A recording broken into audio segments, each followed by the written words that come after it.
Okay, hello and welcome to another video by Adrian Davey from Pure Electric. In this video, I'm going to try and talk around entry routes into the industry via the traditional apprenticeship route. So I come across a lot of people online that don't think that they can take the pay drop to get into an apprenticeship, or they're not sure what avenues are open to them, or a lot of people are in the same situation as what happened to me, where you pay for the self-funded route and you do the 2365 or the 8202 in an evening class or a couple of days a week at college. But you're not aware that if you get a job in that time, there is the opportunity to then transfer from that onto a proper apprenticeship. So one of the reasons that I've put this PowerPoint together that I'm going to show you in a minute is to try and show you the routes and how they run together. And then I'm going to talk about how there's a downside to self-funding, obviously with the payment that you have to pay for yourself. I'm going to talk about wages, so people can sort of dispel the myths about what the wages actually are. And I'm going to use the JIB rate to give you an idea of the increments. I'm also going to talk about the employer incentive. At the moment, it's currently about £3,000, and that's for 18, so it might even be 16, so 16 to 24-year-olds. Okay, there's an employer incentive where the employer gets £3,000 for taking you on. Now, they don't get that all in one go, they get it in staged payments. Okay, otherwise, that would be open to abuse. But what was interesting is that this week, well, 26th of February, a report came out on FE Week, which I'm going to bring up for you, which talks about employer cash incentive is going to double to £3,000 for adult apprentices, so people over the age of 24. Okay, which at the moment is only about £1,500. I think that's what it is. But we'll get to the report in a second.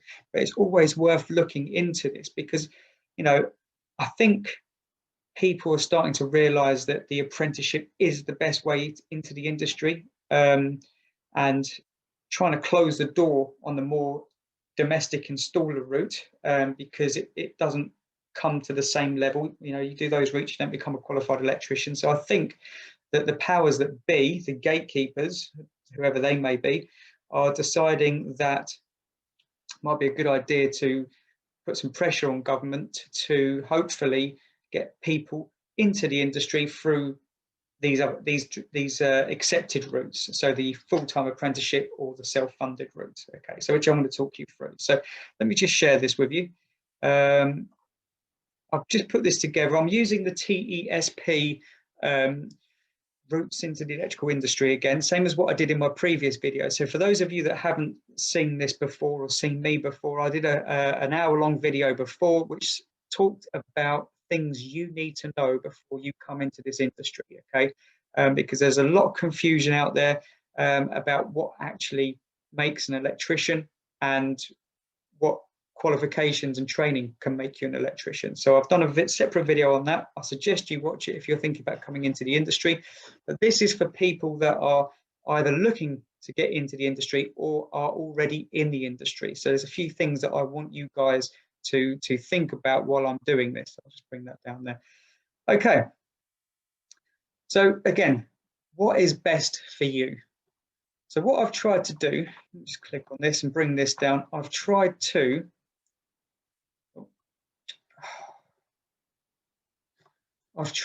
sort of, how can I get rid of this? Can I hide that bar?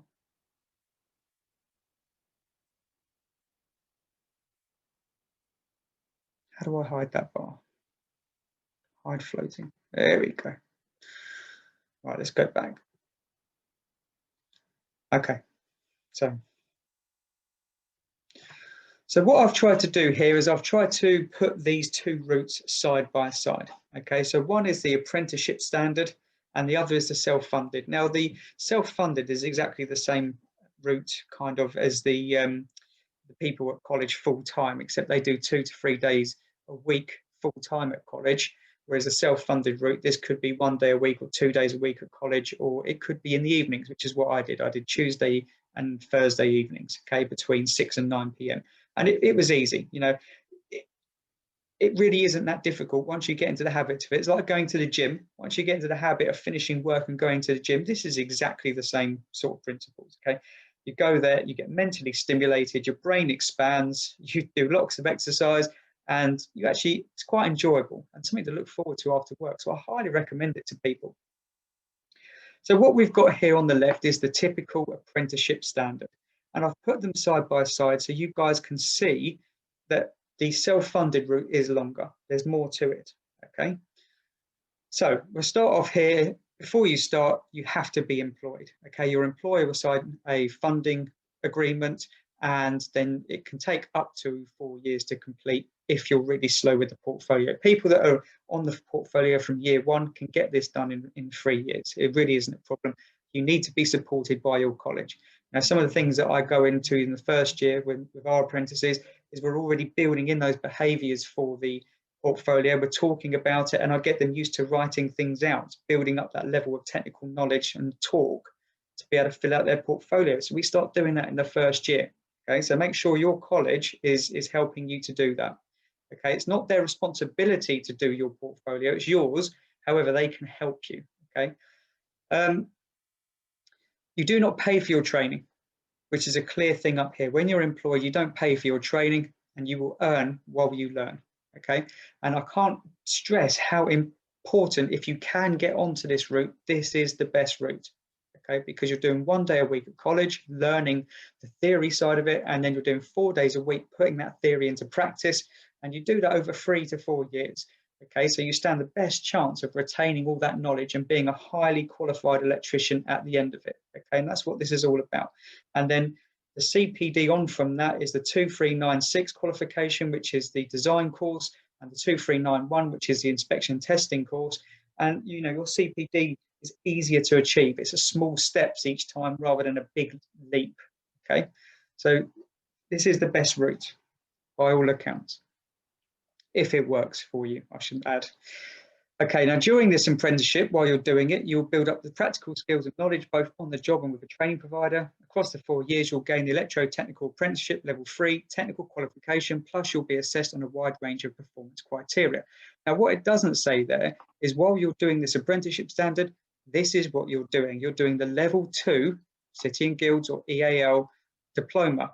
These qualifications are mapped out against this apprenticeship standard. Okay, so while you're in this purple section over here at college for those 3 years, this is what you're doing. You're doing the level 2 and you're doing the level 3. Okay, and that will be things like health and safety. It will be first year science. It will be first year practical. That could then move into second year practical. The unit 105, which is planning and overseeing work, being in charge of people, contracts, quotes, all the important thing, knowing your place in the industry is the way I look at it. It's a really nice little module, actually. I like that module. Then you've got the second year science.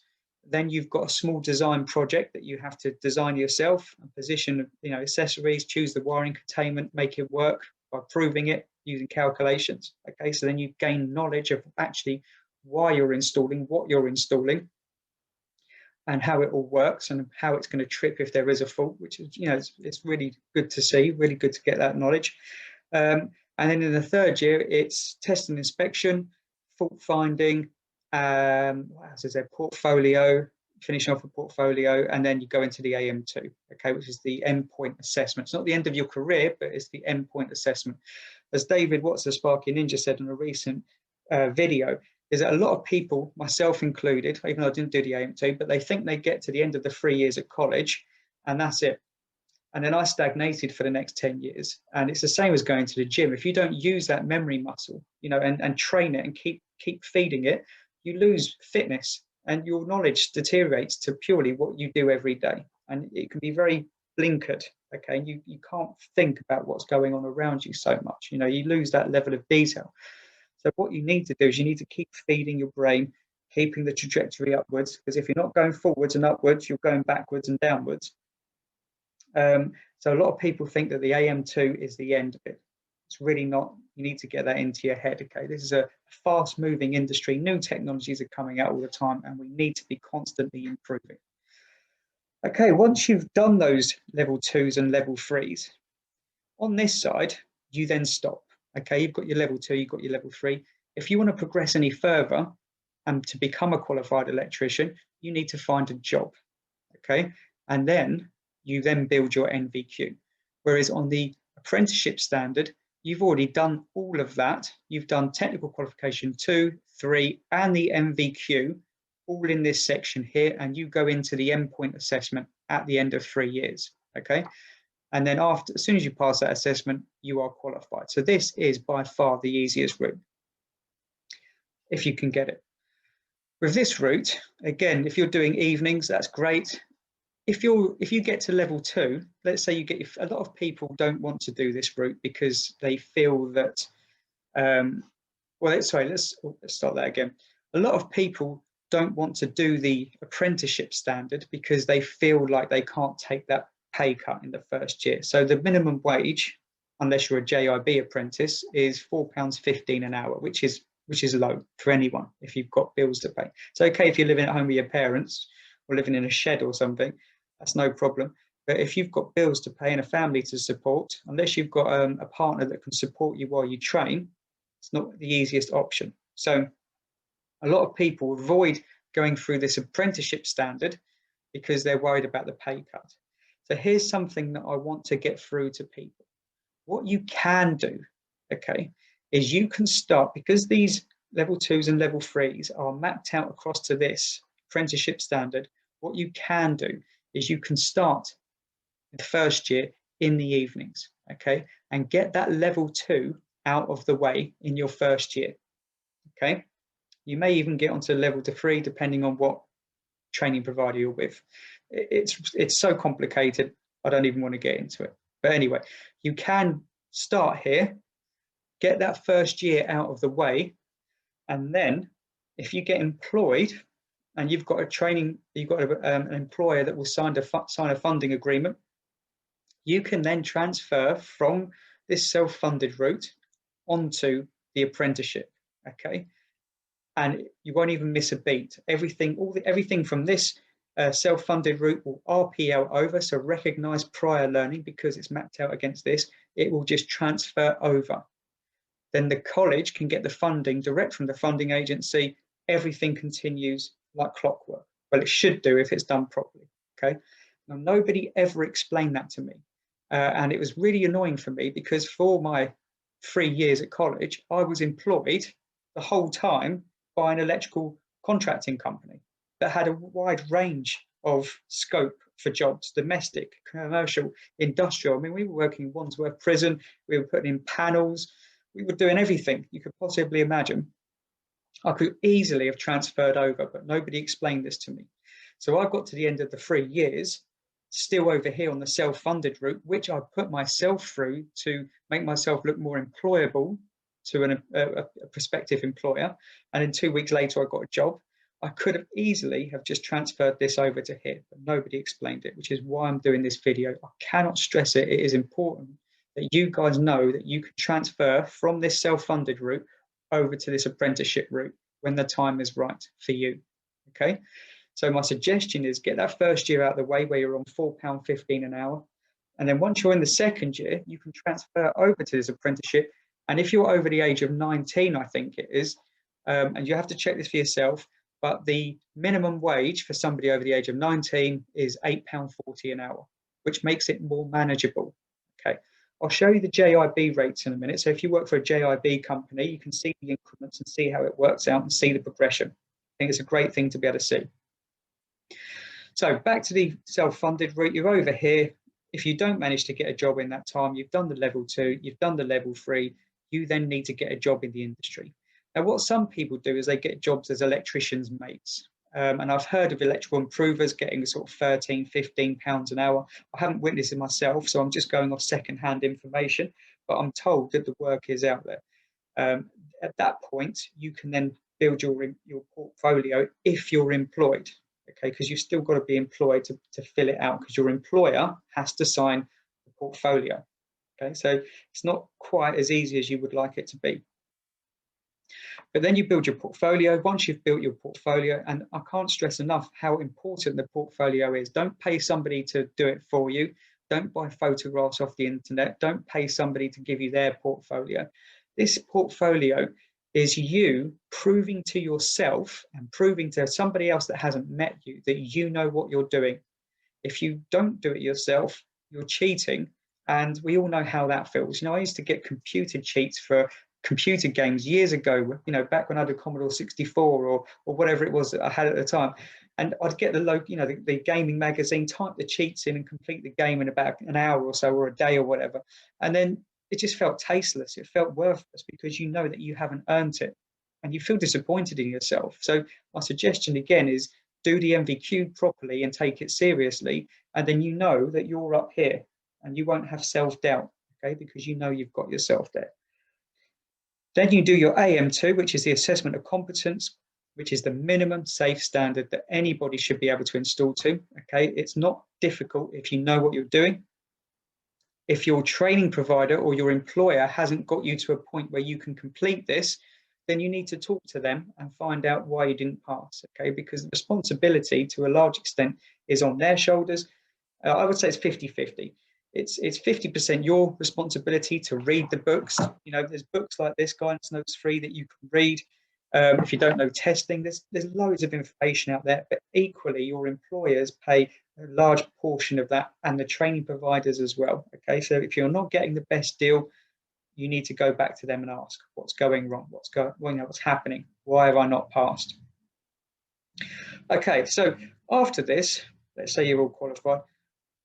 It says here the level 2 and level 3 is sometimes offered as a combined package by training providers, but they will be certified separately. So you will get a separate, level 2, level 3. So this is the JIB rate, because everybody wants to know how much they're going to get paid. After all, we go to work for money. However, don't make money your only incentive, okay? Because otherwise the money will never be enough. Learn to love this industry, learn to love this job, and you will never do a day's work in your life. It will be an enjoyment, okay? And you'll feel pride about it. The money's a secondary thing for a lot of people, myself included.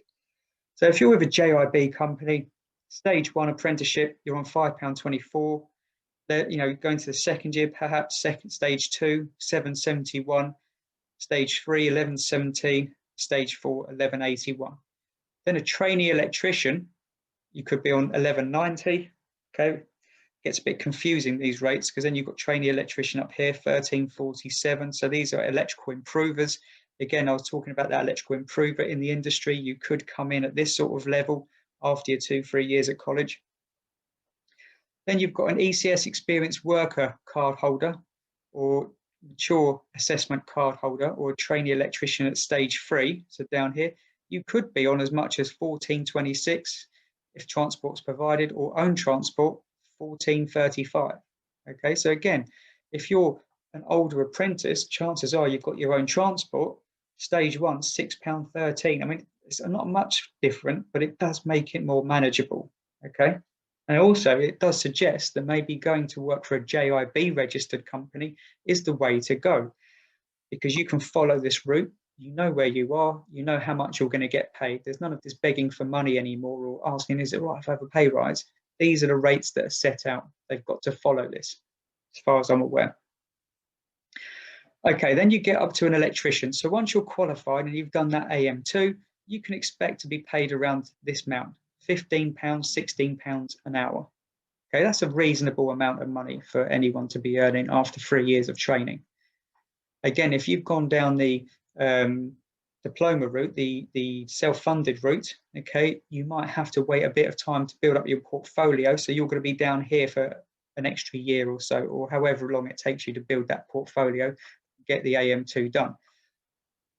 An approved electrician, where they're on 1637 to 1727. Okay, and then supervisor, you're up here. Now, this is the 2020 rate from Monday the 6th of January. Okay, so JIB rates for graded operatives and apprentices registered before Monday the 7th of January 2013. So we're covered there.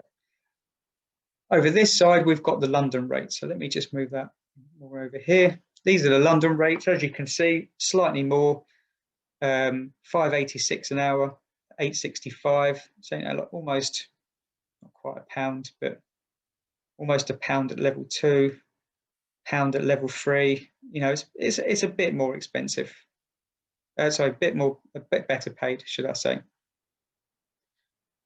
Not massively, I've got to say, but £2, I guess, an hour is not much to be sneezed at. Okay, so anyway, what I suggest is you guys look into this. It may be worth going for a JIB registered company if these are the kinds of wages that you're looking for. And like I say, at least it's staged so you can see how much money you should be earning. Right, this is the FE week that I want to show you. I've just cut and pasted this out of FE week. This is a report done by Billy Camden on the 26th of February 2021. So it is just come out. Employer cash incentives to double to £3,000 for adult incentives. So it was currently £1,500. They're now moving it up to £3,000 from April to September, I think it is, okay, of this year, which is fantastic. That's great news. And hopefully it stays there and more support is given to employers. Now, I've been an employer of an apprentice, and I can tell you for the first 3 months of any apprentice life, you are useless, okay? You take up a lot of time, you're costly, you're expensive. By about 6 months, you're just about breaking even, in my opinion. You know, a little bit of knowledge can be dangerous. Sometimes you get a bit cocky, you make mistakes, they then end up costing money. Okay, so just bear that in mind. If you're making mistakes, that's costing money. Okay, so you want to get to a point where you're not making mistakes, you're making money constantly, and then you're worth more money. So, but I do feel that employers should get more help from the government, more support, because I was a one-man band and I found it difficult. Sometimes I was able to pay the apprentice, but I wasn't able to pay myself, or I was having to sort of scrap money from, you know, what's the expression? Taking money from Peter to pay Paul or something. But basically, that's how it was. I was moving money around to get the apprentice paid, because sometimes contracts run on, etc. You know, things happen. Life happens. Okay, so it is difficult. Okay, so if you're interested in it, the website address is over here. So it's feweek.co.uk/2021, etc. It's there. I'll leave it up for this few seconds. Worth having a look. Okay. Now, if you are looking at getting employment in the industry, what I suggest you do is you copy this into your application, your CV, and show that I've done my research. There is incentive out there to help us get a job and to help you as an employer take on apprentices, and copy this in. Show them that incentive is there, because a lot of employers, again, don't know what's available. They haven't got a clue, especially the one-man bands. You know, they're in a bubble all by themselves. The only people they see are the wife and the kids in the morning, go out to work, do a day's work, see the other tradesmen on site, and then come back home. They don't see all this stuff popping up, okay? So it'd be well worth putting this into your CV or job application and showing that that incentive's there. Help them, okay? By helping an employer, you're then taking a vested interest in it, and they're then getting some free advice, free help. They can then look at you and think, well, this person obviously very keen, they know what it's all about. They can see the vision for my business and they want to make it as easy for me as possible, and they're more likely to take you on, okay? So try and work with your employer, okay? So pros and cons. Now, these aren't the definitive pros and cons, okay? I'm sure there's more to it. I've done my best to think of the ones that spring to mind, okay? So I've made pros green, cons red. Let's start with the apprenticeship. So first pro, can be fully paid for by government funding. If it isn't fully paid for, I think there's like a sliding scale where, depending on age and other various things, that sometimes your employer has to pay in. Now, again, if you apply with a big contractor, they have like an apprenticeship levy they have to pay every year. And if they don't use it, they lose it. Okay, so a lot of bigger companies look to take on apprentices, look to do training, because they're paying into it anyway. Okay, so it's well worth maybe looking at bigger companies. Okay. Employer can currently receive up to £3,000, okay, and that may be increasing. So again, if you're over 24, I think it was, it's £1,500, but that could be increasing to £3,000. And if you're lower than 24. I think it was going to increase from £3,000 to £4,000, something like that. But look at that FE week, it explains it all. The apprenticeship can be completed in 3 years, and that includes the portfolio and the AM2. Now, to give you an idea of cost, which I'll come on to the self-funded route, the portfolio by itself can cost you £1,000 plus a year to 18 months, getting all that together, okay? And the AM2 is about £900. So again, if you do the apprenticeship, you're getting all that paid for. You haven't had to pay out for. So that's why you only start off on £4.15 an hour, because you're getting so much more than the other route. Okay, so if you can do this route, I can't stress it enough, do this route. Training's provided. You know, traditionally it is aimed at school leavers. Okay, but things might be changing, and I hope they do. Okay, because this would then help cut out the other routes into the industry, which are further muddying the water and destroying electricians' wages. Or potentially destroying electricians' wages. That's my opinion. I haven't got any proof of that, but I should put that in. Okay, so fully qualified electrician on completion. So once you've done your 3 years and you've done that portfolio and AM2, all in that 3 years, completed, you are now an electrician. In the eyes of the industry, you are at the best. You are the creme de la creme at the top. No one can take that away from you, okay? It's 1 day a week at college, 4 days a week learning the trade, which I think is a great way of doing it. All training and PPE paid for by the employer. Now, some employers do pay for tools as well. You may even get your fuel paid for you if you're using a work transport, something like that. There are other benefits to it, all depending on the employer that you've got. Okay, what cons have we got? So if an older apprentice, employer may have to pay towards training, that could be off-putting for a smaller company. But again, if you're with a bigger company, it won't make any odds to them. Again, a bigger company, they're more likely to appreciate somebody that's been around the block a bit, got common sense, knows that this is real life and wants to earn a day's wage, not just hoping to get paid some money for the weekend, you know. So a lot of employers do look for older apprentices. You'd be surprised, because a lot of, you know, once you've been in working for your life, you know what it's all about. Whereas a 16-year-old probably doesn't. It is low wages to start. There's no way around it. But like I said, for the first 3 months of your career as an electrician, you will be useless. I mean, pushing the broom around, tidying up, making teas, tidying the van, getting floorboards up, you're not really going to be earning a lot of money. But what I do suggest is, remember, you're getting so much paid for. Your portfolio, your AM2, all your training, your PPE, everything's paid for, okay? It isn't ideal for career changers. So people that have responsibilities and need that wage coming in, it's not ideal. Now, I have given you a workaround for that. So I suggest you think about it, you know, get that first year out of the way, then come in on the second year as an apprenticeship, and you'll be a minimum wage, which is about £8.40 an hour.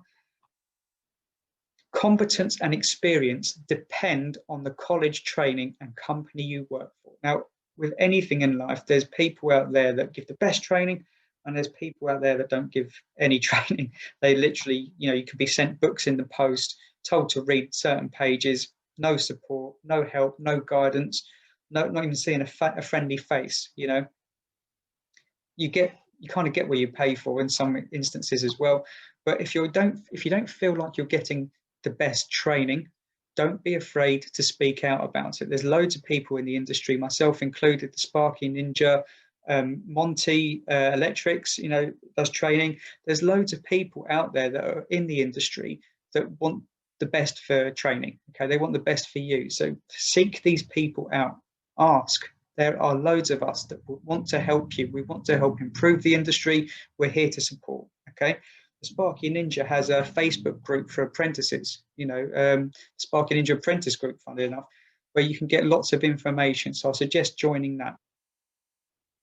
Okay, the self-funded route. The pros, it can be completed around existing commitments. So you can do it in the evening around your existing job. So it is possible to do that. Appeals to career changes and over 24s for that reason. Okay, but again, like I say to you, if you can, as soon as you can, get onto the apprenticeship, because it will save you money in the long run. Evening courses available, so that's what I did, Tuesdays, Thursdays between 6 and 9. Costs around £800 a year, over 2 to 3 years, depending on the training provider. Okay.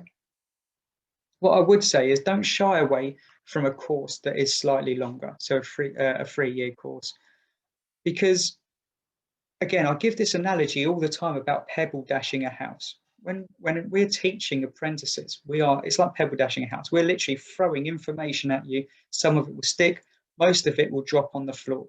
But the longer you're with us, the more we can pick that information back up again and keep throwing it back at you, more will stick, and we get a good coverage over a longer period of time. So when you leave that course, your knowledge will be up here, not down here, okay? Because we spent more time with you filling in the gaps. It makes for a better journey. The qualification follows the apprenticeship. And as I said many times, it can be transferred over to an apprenticeship if you then become employed as an apprentice. So again, like I said, get that first year out of the way. If you can't afford the pay cut, then transfer over. If you're already in the industry and you didn't know this, there you go. Fully qualified on completion, but you've still got to do the portfolio and the AM2. Okay, so even after 2 to 3 years, you still won't be fully qualified. You pay for costs of training. Okay, so again, £800 a year over 2 or 3 years. All the PPE that you need to buy, all the tools that you need to buy.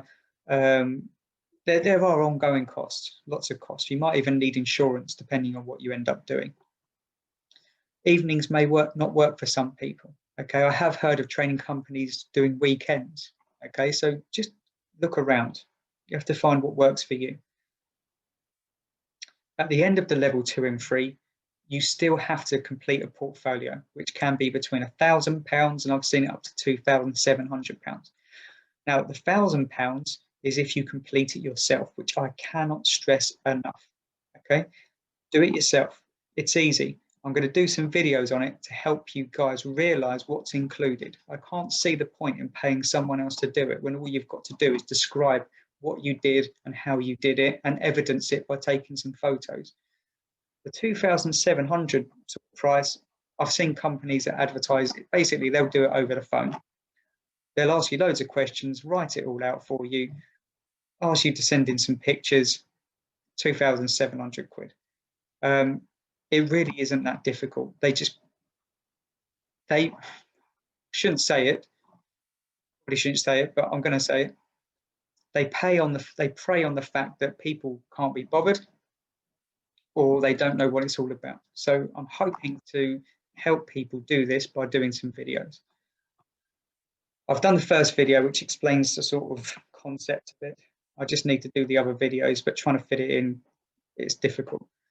Okay, the AM2 is not included. That then costs £900. Now, if you fail, okay, you don't over here on the apprenticeship, you get a free retest. Okay, over here, you don't. If you fail, it could be £900 for the whole lot, or each module is around £300, let's say, as a rule of thumb. So if you fail, I think if you fail the installation side, it's about £450, £500. If you fail the safe isolation, it's about £250. If you fail testing, it's about £350. You know, if you fail the online exam, I think it's a couple of £100 as well. So, you know, you may not have to pay all of it, but it's still a cost. And if you do fail all of it, it's cheaper to get the £900 than it is to break it down into sections. It does take longer. It can be 4 years plus. Okay, I've heard of people still never getting their portfolio done because they get into the job, they're always busy, they've always got an excuse why they can't do it. Some people are not qualified. And a lot of people don't realize as well, which I found out the other day, that just because you did your AM2 years ago, I mean, they've changed it now, you've got to do the portfolio before you can do the AM2. They both go together. In the old days, before the 5357, you could do the AM2 before you did the portfolio. But they've changed that now. And what a lot of people don't realize is if you did the AM2, but you still haven't done your portfolio, you're still not qualified as an electrician. Okay. And if you get your qualifications checked by SparkSafe, or you go to get a gold card, it will then get flagged up that you haven't done your portfolio, and then you're in trouble, because then you've got to try and think of stuff you've done years ago, okay? And your qualification might not even exist anymore, who knows?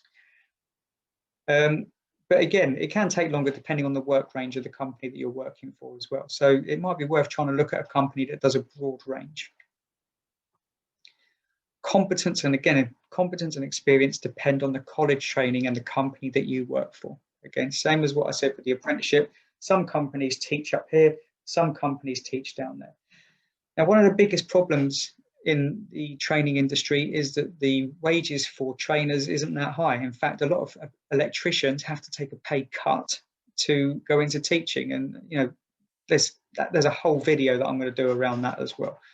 But that's why. And I've heard of some apprentices having 6, 7 tutors in a year and getting a really raw deal. So if that, again, that's happening to you, you need to complain about it. Okay. Right, so this is pretty much everything that I've spoke about in my previous video, the benefits of an electrical apprentice. I've spoken about all of this, and I'm conscious that the video time is getting on long. So if you want to read through it, pause the screen. So this is the benefit of an electrical apprenticeship, and this is the benefit of a full-time and part-time diploma. So again, I'm not going to read through it. If you want to read it, pause the screen, but it's effectively everything that I've looked through. What I want to get you to notice is that guiding learning hours, GLH, for an MVQ and portfolio is 714 guided learning hours, which can take 6 to 36 months to achieve just for the portfolio. I think with the other one, it's all included. You're doing it all at the same time. So it's got to be a better scenario. Okay. So again, if there's anything that I can do to help anyone trying to get into the industry, I don't think this industry should be exclusive. I think it should be inclusive. I'm really happy for people to join the industry, but I think we've all got to be measured with the same stick. We've all got to complete the same training. Everybody needs to be to the same level. That way, we're all heads and shoulders with each other, rather than having this varying forms of competence, which then affects price. Okay, and we all want to be level, so we're all competing fairly on a fair playing field. Okay, so just think about what you're doing. As always, guys, I hope it's been of some use to you. If it hasn't, email me. If it has, email me. You know, contact me, subscribe, whatever you want to do. I'm here to help. I do my best to get these videos out, but obviously, as you can appreciate, fitting this in around life, and I'm building an extension at the same time, is quite difficult, which is what I'm supposed to be doing now. So I'm going to shoot off. Take care, guys, and take care of each other. Speak soon.